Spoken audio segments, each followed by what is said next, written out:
नमो बुद्धाय. जय भीम मित्रांनो. सागराचे पाणी कधी आटणार नाही, भीमाची आठवण कधी मिटणार नाही. अरे एकच जन्म काय, हजार जन्म घेतले तरी आपल्याकडून डॉक्टर बाबासाहेब आंबेडकरांचे उपकार कधी फिटणार नाही. विश्वरत्न, भारतरत्न, प्रज्ञासूर्य, क्रांतीसूर्य, भारतीय घटनेचे शिल्पकार, उद्धारकर्ते, महामानव, परमपूज्य बोधिसत्व डॉक्टर बाबासाहेब आंबेडकर यांच्या महापरिनिर्वाण दिनानिमित्त व त्यांच्या विचारांना व त्यांना विनम्र अभिवादन आणि कोटी कोटी प्रणाम. मित्र हो, 6 डिसेंबर म्हणजे महापरिनिर्वाण दिन, म्हणजे भारतीय संविधानाचे शिल्पकार डॉक्टर बाबासाहेब आंबेडकर यांना आदरांजली वाहण्याचा, त्यांना अभिवादन करण्याचा एक पवित्र दिवस. 6 डिसेंबर हा दिवस सर्वत्र देशभरात डॉक्टर बाबासाहेब आंबेडकर आणि त्यांच्या विचारांना व कार्याला स्मरण करण्यासाठी आणि समाजातील समानता, न्याय आणि बंधुत्वाचे महत्त्व अधोरेखित करण्यासाठी साजरा केला जातो. आणि त्याच महामानवाच्या महापरिनिर्वाणाच्या पूर्वीच्या 5 दिवसाचा जीवनपट आपण या व्हिडिओमधून बघणार आहोत. व्हिडिओ थोडा मोठा झाला असला तरी पूर्ण पाहावा, कारण यामध्ये बाबासाहेबांच्या जीवनातील शेवटच्या 5 दिवसांची माहिती अंतर्भूत करण्यात आली आहे. वार शनिवार 1 डिसेंबर सकाळी 7 वाजता डॉक्टर बाबासाहेब आंबेडकर चहा घेऊन ताजेतवाने होऊन बाहेर खुर्ची टाकून वर्तमानपत्रे वाचत बसले. जेवण झाल्यावर नानकचंद रत्तू यास फोन करून मथुरा रोडवर बुद्धिस्ट आर्ट्स एक्झिबिशन बघायला जायचे आहे असे कळविले. नानकचंद ऑफिस सुटायच्या पहिलेच तेथे पोहोचले आणि त्यांना बाबासाहेब आपल्या गाडीत बसून पुस्तक वाचताना दिसले. तेवढ्यात सोहन शास्त्री भेटले आणि दोघेजण बाबासाहेबांकडे गेले. शास्त्रींनी बाबासाहेबांना जय भीम घातला. बाबासाहेबांनी पुस्तक वाचविणे थांबविले आणि त्यांना प्रदर्शनमध्ये काय पाहिले असे विचारले. शास्त्री म्हणाले, प्रदर्शन खूप छान आहे, परंतु बुद्धाचे पुतळे अनेक आहेत, पण प्रत्येकात बुद्धाचे अवयव मात्र निरनिराळे आहेत. हे कोडे मात्र मला न समजण्यासारखे आहे. बाबासाहेब थोडे हसले आणि म्हणाले, हे कोडे आहे खरे, पण फारसे कठीण नाही. म्हणजे बुद्धाच्या परिनिर्वाणानंतर सुमारे 600 वर्षांनी बुद्धाचे पुतळे बनवण्याची प्रथा सुरू झाली. त्यात वेगवेगळेपणाचे कारण फक्त एवढेच की भारतीय कलावंतांनी बुद्धाचे अवयव भारतीय पद्धतीने काढले. तसेच चीनी, जपानी, शिलोन, तिबेटी कलावंतांनी आपापल्या देशातील पुरुषाप्रमाणेच अवयव बुद्धाला दिले गेले. यामुळे बुद्धांची चित्रे आणि पुतळे यामध्ये अवयवाचे निराळेपण आपणास ठळक दिसून येते. याचप्रमाणे सर्व धर्मातील देव व संत यामध्येही असेच आहे. पण आपण याकडे लक्ष न देता त्यांची तत्वे आणि शिकवण याकडे सर्व लक्ष केंद्रित केले पाहिजे. बाबासाहेबांच्या या खुलाशावर शास्त्री आणि नानकचंद खुश झाले. थोडा वेळ गप्पा मारल्यानंतर नानकचंद यांना घेऊन बुक डेपोमध्ये 5 ते 7 नवीन ग्रंथ विकत घेऊन बंगल्यावर परत आले. वार रविवार 2 डिसेंबर सकाळी 7:15 नेहमीप्रमाणे नानकचंद आल्यावर बाबासाहेबांनी चहा घेऊन कार्ल मार्क्सचे दास कॅपिटल ग्रंथातील मजकूर डोळ्याखालून घातला आणि बुद्ध आणि कार्ल मार्क्सच्या लिहिलेल्या मजकुराची काही पाने टाईप करण्यासाठी नानकचंद यांच्याकडे दिली. संध्याकाळपर्यंत हेच काम चालू होते. शिवाय संध्याकाळी दिल्लीतील नागरिकातर्फे अशोक विहार महारौली येथे तिबेटचे दलाई लामा यांच्या सत्काराचे बाबासाहेबांना आमंत्रण आले असल्यामुळे नानकचंद यांना सोबत घेऊन ते तिथे गेले. तेव्हा त्यांच्यासोबत माईसाहेब गेले नाहीत. त्यानंतर बरेच लोक बाबासाहेबांना भेटण्यासाठी त्यांच्या बंगल्यावर आले. बाहेर सर्वजण चर्चा करीत बसले होते आणि चर्चा विषय फक्त एकच होता की बुद्ध धम्माच्या प्रचारासाठी काय केले पाहिजे.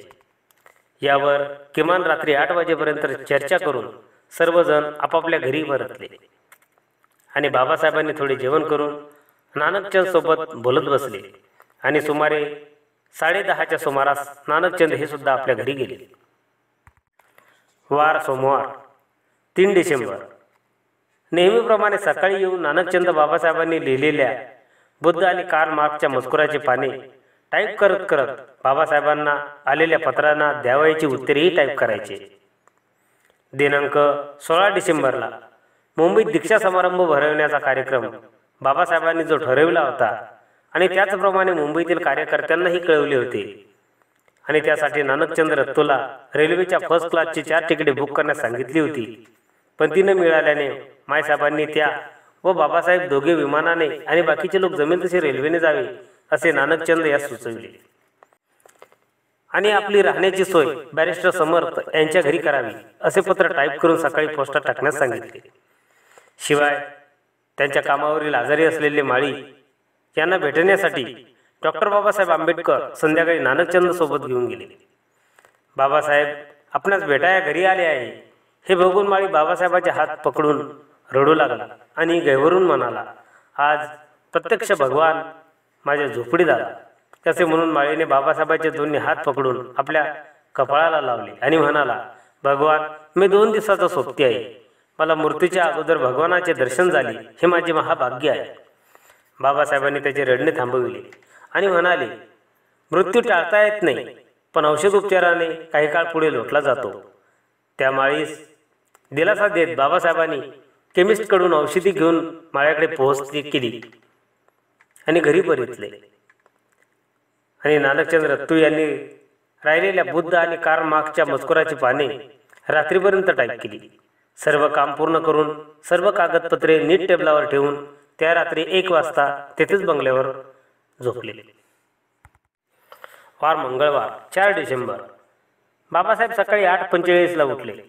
नानकचंद रत्तूने रात्री टाईप केलेली पत्रे बाबासाहेब यांच्यासमोर ठेवून सह्या करून घेतली व पोस्ट करण्यासाठी किमान 10 वाजता बंगल्याबाहेर पडले.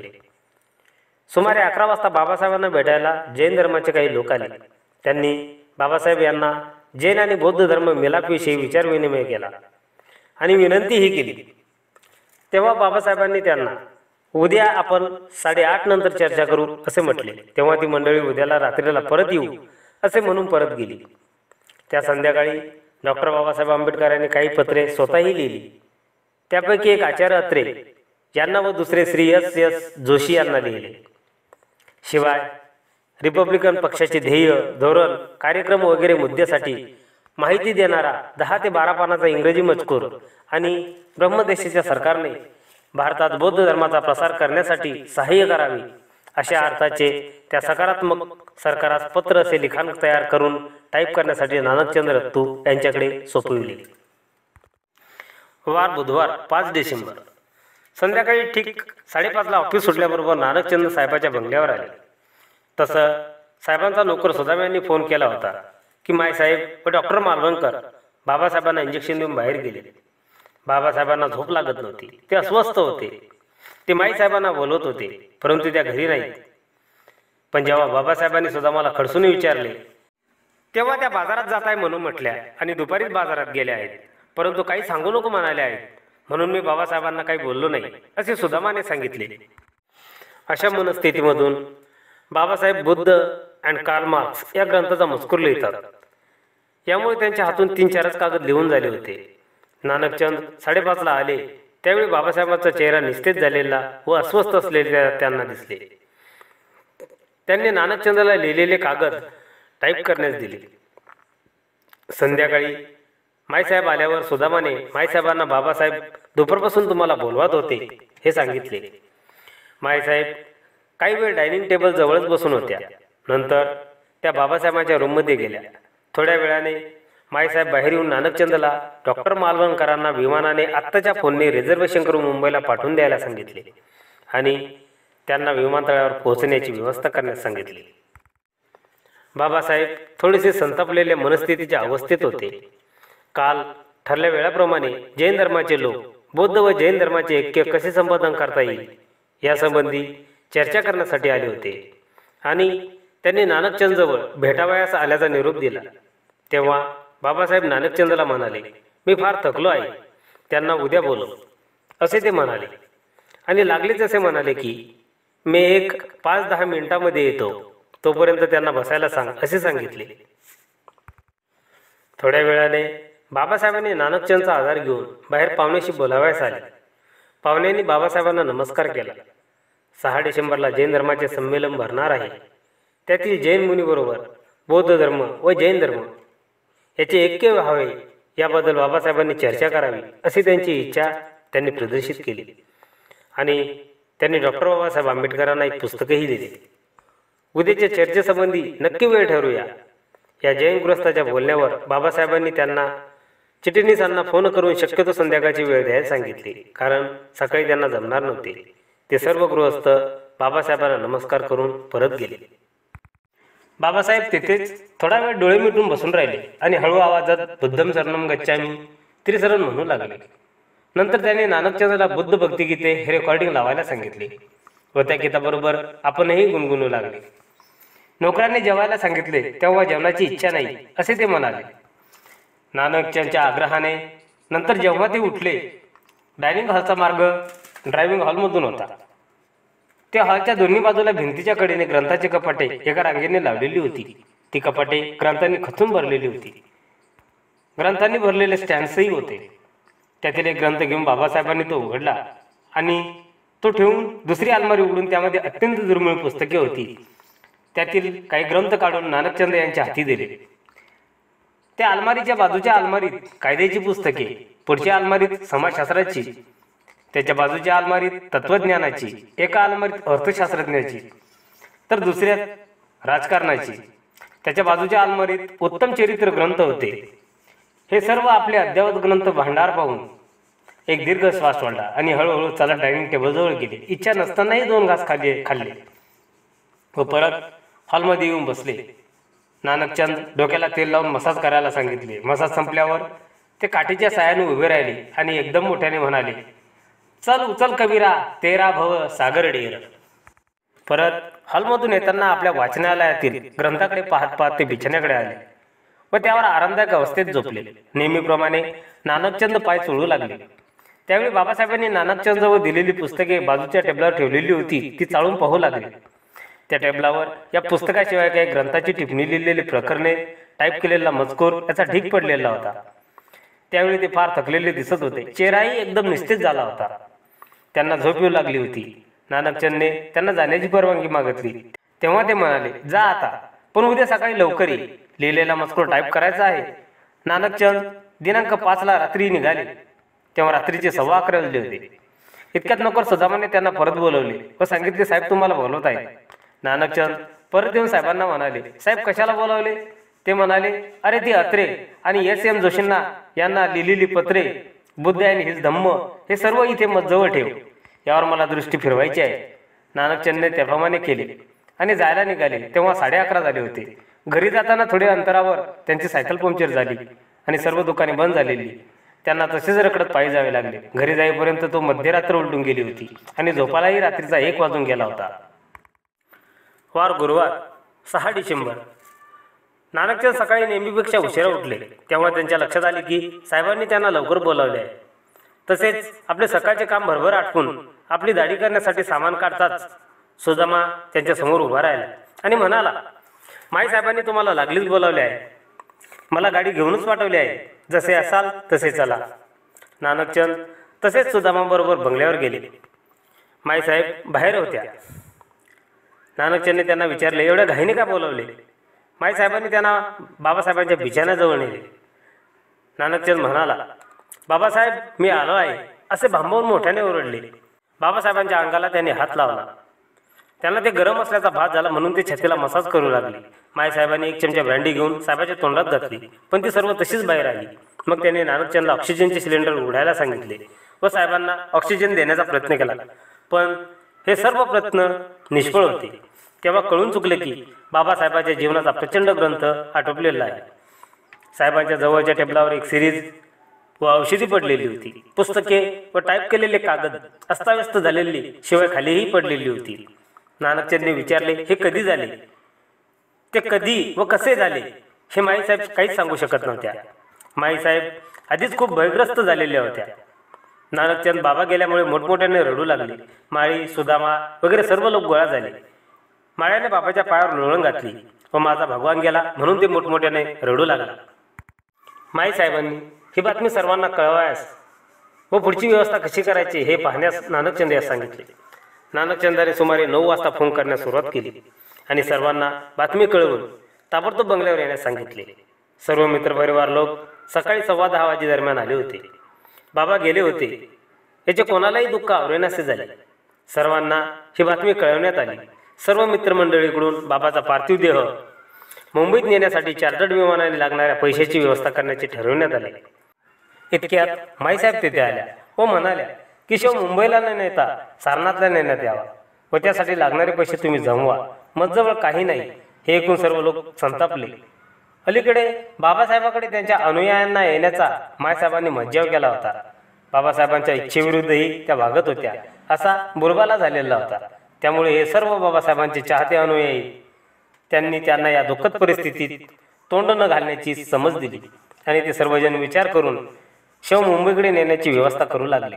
लागलीच पैसा उभा करायचा तर श्री टी.बी. भोसले म्हणाले, माझी गाडी विका, आणखीन जादा पैसे लागले तर कोणाकडून कर्ज घेऊया. बाबासाहेबांचे चाहते आणि त्यांचे अनुयायी हे सर्व मंडळी त्यांना आदरांजली वाहण्यासाठी खूप मोठ्या संख्येने जमा झाली होती. बाबासाहेबांची अस्पृश्यद्वाराची व पर्यायाने भारताची जगातील स्थान उंचवण्याची त्यांची तळमळ कोणीही नाकारू शकत नव्हते. आमचा स्वातंत्र्यदाता गेला असे जगजीवनराव म्हणाले. थोड्या वेळाने ते माईसाहेबाजवळ जाऊन बसले. सातंबर 2 शब्द बोलल्यावर त्यांनी माईसाहेबांना विचारले, हे कधी झाले? माईसाहेब म्हणाल्या, माहीत नाही. रात्री त्यांच्याजवळ कोणीही झोपलेले नव्हते. हे ऐकून जगजीवनराम यांना आश्चर्याचा धक्का बसला व ते उद्गिन्न होऊन बसले. 7 कोटी अस्पृश्यांच्या अनभिषिक्त राजाच्या शेवटच्या क्षणी कोणीही नसावे हे आश्चर्य आहे. आपणा सर्व चाहत्यांना त्यांच्या शेवटच्या क्षणी त्यांच्याजवळ का राहता आले नाही याबद्दल जगजीवनराम हळहळ व्यक्त करत होते. लोकांनी जगजीवनराम यांना शिव मुंबईस नेण्यासाठी निम्म्या खर्चात सरकारकडून विमान मिळेल का म्हणून चौकशी केली. तशी व्यवस्था करण्याचे जगजीवनराम यांनी मान्यही केले. इतक्यात पंडित जवाहरलाल नेहरू बाबासाहेबांना श्रद्धांजली वाहण्यास आले. थोडा वेळ ते बाबांच्या पार्थिव देहाकडे रोखून पाहत होते. त्या गाड्या विद्वानाला मूक मानवंदना देऊन ते माईसाहेब यांच्या हॉलकडे गेले. सुमारे 20 मिनिटे बसल्यानंतर बाबासाहेबांची लायब्ररी बघत उद्गार काढले की धन्य धन्य या पुरुषोत्तमाची. भारताच्या आकाशातला एक दिव्य ताराने कळा. माईसाहेब पंडित नेहरूंना म्हणाल्या, आंबेडकराच्या पार्थिव देहाचे दहन सारनाथला व्हावे अशी माझी इच्छा आहे, पण त्यांचे अनुयायी मुंबईला नेण्याचे बोलत आहे. शिव नेण्याची सरकारतर्फे व्यवस्था व्हावी. नेहरू म्हणाले, डॉक्टर बाबासाहेब आंबेडकरांचा पार्थिव देह नेण्यासाठी विमानाची व्यवस्था केली जाईल, पण सारनाथला नेणे फार अवघड आहे. रस्ते चांगले नाहीत, व्यवस्था चांगली होणार नाही. मुंबईत सर्व व्यवस्था ठीक होईल. डॉक्टर बाबासाहेब आंबेडकरांचे पार्थिव शव लोकांच्या दर्शनासाठी बाहेर ठेवले. लाखो लोकांनी रांगेतून येऊन बाबासाहेबांचे दर्शन अश्रुपूर्ण डोळ्याने घेतले. काहींनी बाबासाहेबांच्या पायावर डोके ठेवून टाहू फोडला. काहींनी आपले अंग जमिनीवर टाकले व बाबासाहेब असा टाहू फोडला. लाखो लोकांनी काळ्या फिती दंडावर व छातीवर लावल्या. एका ट्रकवर प्लॅटफॉर्म तयार केला. त्यावर फुलाची स्टेज तयार केली आणि त्यावर बाबासाहेबांचा पार्थिव देह 4 वाजता ठेवण्यात आला. ट्रक 4:30ला बंगल्याच्या बाहेर पडला. तेव्हा बाबासाहेब जिंदाबाद, बाबासाहेब अमर रहे अशा अश्रुपूर्ण नेत्यांनी लोकांनी उत्स्फूर्त घोषणा दिल्या. सारे आसमंत दुःखाने व्यापून गेले. ट्रक व त्यासोबतचा लोकसमुदाय काश्मीरी दरवाजा, चांदनी चौक, नई सराई, चौरी बाजार, हसखस, अंजमेरी दरवाजा, कॅनॉट प्लेस, करझन रस्ता, इंडिया गेट, शहानाज रस्ता, पृथ्वीराज रस्ता या भागातून विमानतळावर गेले. तेव्हा रात्रीचे 9 वाजले होते. शिव आणताना रस्त्याच्या दोन्ही बाजूला लाखो लोक रडत शेवटच्या दर्शनासाठी उभे होते. रात्री 9:30ला विमान दिल्लीहून निघाले. सकाळपासून गोळा झालेली जवळची मंडळी नानकचंद, टी.बी. भोसले वगैरे व माईसाहेब विमानात बसले. विमान मध्येच नागपूरला उतरवले गेले. नागपूरमधील असंख्य अनुयायांनी भावपूर्ण श्रद्धांजली वाहिल्यावर ते रात्री 1:30 वाजता सांताक्रूज विमानतळावर उतरले. दिल्लीत असे ठरवले होते की दिनांक 7 तारखेला सकाळी 10:30 वाजेच्या सुमारास पार्थिव देहाला अग्निसंस्कार करावा. परंतु दिल्लीहून निघायला वेळ लागला. शिवाय नागपूरलाही थांबावे लागले. तोपर्यंत बाबासाहेबांच्या मृत्यूची बातमी सर्व देशभर पसरली होती. ताबडतोब लोक मिळेल त्या वाहनाने गाड्यातून जागा न मिळाल्यावर टपावर बसून सुद्धा बाबासाहेबांच्या अंत्यसंस्कार दर्शनाला येऊ लागले. सांताक्रूज विमानतळावरही प्रचंड लोकसमुदाय हजर होता. तेथून तो बाबासाहेबांचे पार्थिव देह दादरच्या त्यांच्या लाडक्या राजगृहात आणला. राजगृहाकडे चहुदिशांनी लोकदर्शनास येत होते. सर्वांनी त्यांचे अंत्यदर्शन घेता यावे म्हणून बंगल्याच्या पोर्चमध्ये मुख्य प्रवेशद्वाराशी तो पार्थिव देह ठेवण्यात आला. दर्शनासाठी लोकांची रांग एवढी लांब होती की संबंध हिंदू कॉलनीला वेळा पडला होता. दर्शनासाठी मुंगीच्या पावलाने लोक पुढे सरकत होते. वार शुक्रवार 7 डिसेंबर. बाबासाहेबांचे पार्थिव राजगृहात आणण्यात आल्यावर बौद्ध भिक्खूंनी काही धार्मिक विधी पार पाडला. हा विधी अत्यंत साधा होता. बाबासाहेबांच्या देहावर पावित्र्य निदर्शक अशी शुभ्र वस्त्रे चढविण्यात आली. देहाजवळ असंख्य मेणबत्त्या लावण्यात आल्या. त्यांच्या उशाशी माईसाहेब बसल्या होत्या आणि रडून रडून त्यांचे डोळे सुजले होते. बाबासाहेबांचा पार्थिव देह शुक्रवारच्या सकाळी पोर्चमध्ये उत्त्यसनावर पश्चिमेस पाय व पूर्वेस डोके करून लोकदर्शनासाठी ठेवला होता.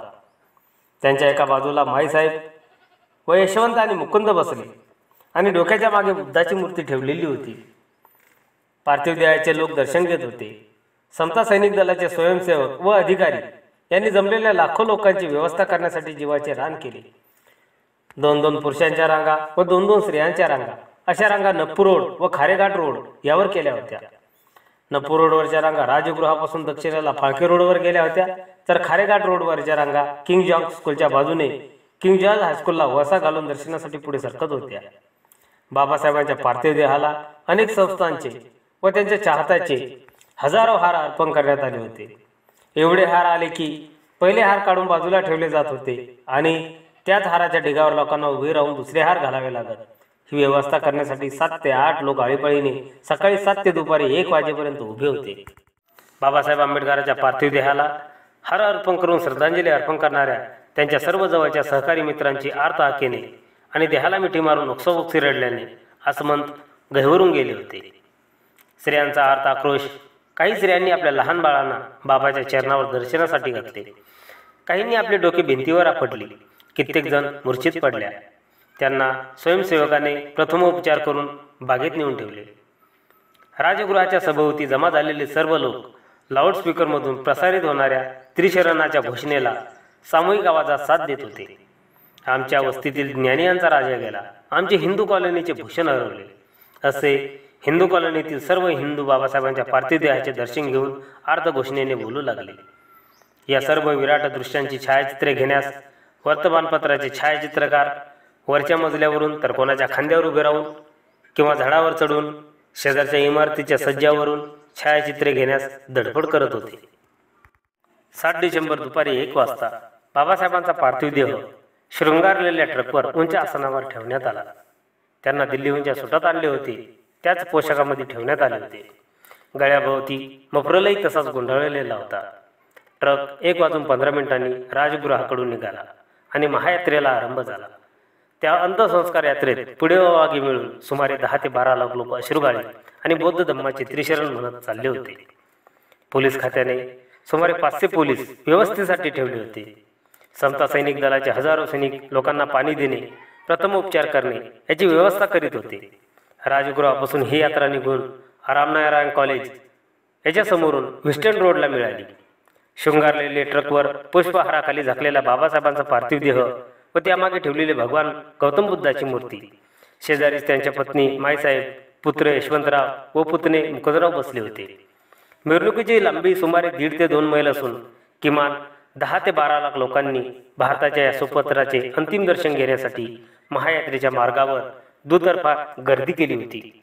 एवढी मोठी प्रचंड गर्दी, पण वैशिष्ट्य वर्तनाचा एकही प्रकार कुठे घडला नाही.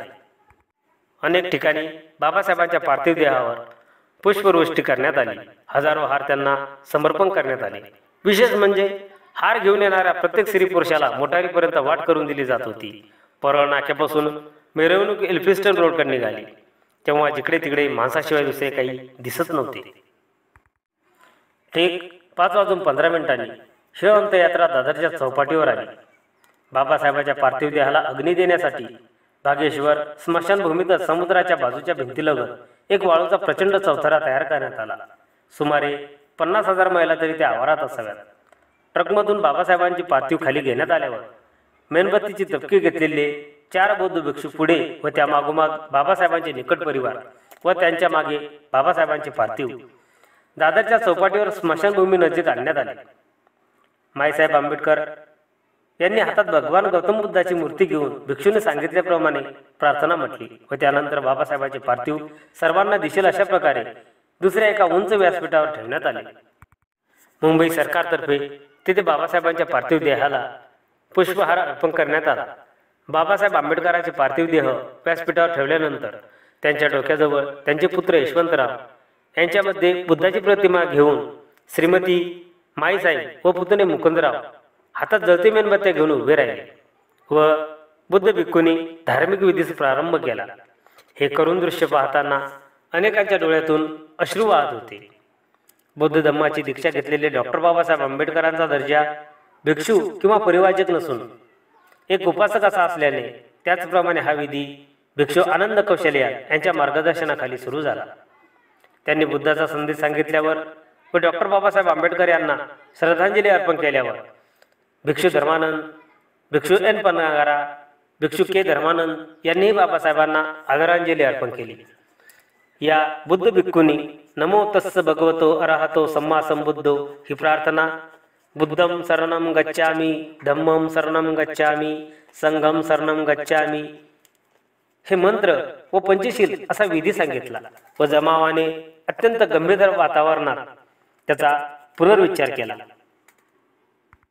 यानंतर भिक्खू आनंद यांनी श्री भाऊराव गायकवाड यांना 2 शब्द बोलण्याची आज्ञा केल्यावर श्री गायकवाड यांनी येत्या 16 तारखेस मुंबईत लाखो बौद्धांना बौद्ध धम्माची दीक्षा देण्यासाठी 14 तारखेस बाबासाहेब येणार होते याची आठवण करून दिली व त्यानंतर पार्थिव देहासमोर लाखो अस्पृश्य धर्मांतर करण्याचा निश्चय करीत आहेत असे सांगितले. यानंतर तो विधी आता आजच बाबांच्या नश्वर देहाला साक्षी ठेवून आपण पार पाडूया, आपण तयार आहात ना असे त्यांनी विचारताच लाखो हात वर झाले. यानंतर भिक्खू आनंद यांना त्यांनी धर्मांतर दीक्षाविधी पार पाडण्याची विनंती केली. नंतर सर्व भिक्खूंनी ध्वनिपेक्षकावरून नमो तस्स भगवतो ही प्रार्थना त्रिशरण व पंचशील यांचे जमावाकडून प्रशांत वातावरणात उच्चार करून घेतला. त्यानंतर चंदनाच्या चितेवर चढविलेल्या डॉक्टर बाबासाहेब आंबेडकरांच्या देहाला सशस्त्र पोलीस दलाने त्रिवार बंदुकीचे वार काढून मानवंदना दिली आणि बिगुलाच्या गंभीर स्वरात त्यांच्या देहाला यशवंतराव यांच्या हस्ते संध्याकाळी ठीक 7:15 अग्नी देण्यात आला. सर्व जनता ही ओक्साबोक्शी रडू लागली व त्यांनी पुन्हा एकवार बाबांचे शेवटचे दर्शन घेतले.